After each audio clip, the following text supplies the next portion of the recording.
Coercive control is a pattern of behavior used to dominate and control another person.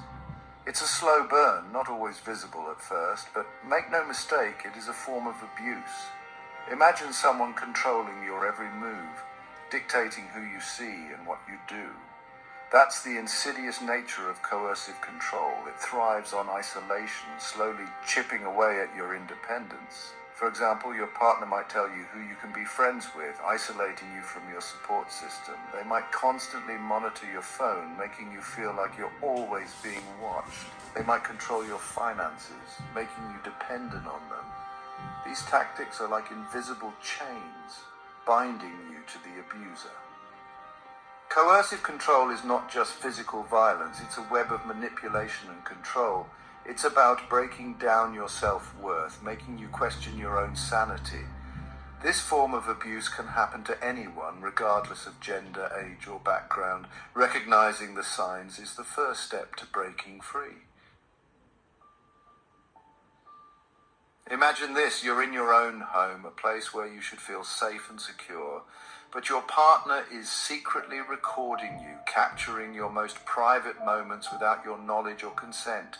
This is a blatant violation of your privacy and a terrifying example of how technology can be used for control and manipulation. The recordings might be used to humiliate you later, thrown back in your face during an argument. They might be used to twist your words, creating a false narrative of events. This invasion of privacy is deeply unsettling, creating an atmosphere of fear and mistrust in the relationship. The home should be a sanctuary, not a stage for someone else's manipulative games. Recording someone without their consent is illegal and unethical, a clear sign of a controlling and abusive relationship. Remember, you have a right to privacy, especially in your own home.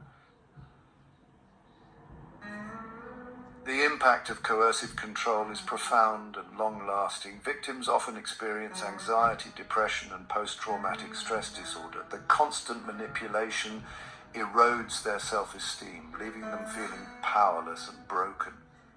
They might struggle to trust their own judgment, questioning their sanity and worth. The isolation enforced by the abuser can leave victims feeling disconnected from friends and family. This lack of support further exacerbates their feelings of loneliness and despair, making it even harder to escape the abusive situation. The scars of coercive control run deep, impacting their mental, emotional, and even physical well-being. Healing from this type of abuse takes time and support. It's important for victims to know that they are not alone, and that there are resources available to help them rebuild their lives. Therapy, support groups, and advocacy organizations can provide a lifeline for survivors, guiding them on the path to recovery. Saying no is a powerful act of self-preservation. It's about setting boundaries and reclaiming your autonomy. In a relationship marred by coercive control, saying no can be a turning point. It's a way of saying, I will not be controlled and I deserve respect. This simple word can be incredibly difficult to utter, especially when you've been conditioned to comply. But remember, you have the right to refuse any behavior that makes you feel uncomfortable or unsafe. Start small, saying no to seemingly insignificant requests. Each time you assert yourself, you chip away at the abuser's control. If you recognize yourself or someone you know in this situation, please reach out for help. There are resources available, organizations ready to listen and support you.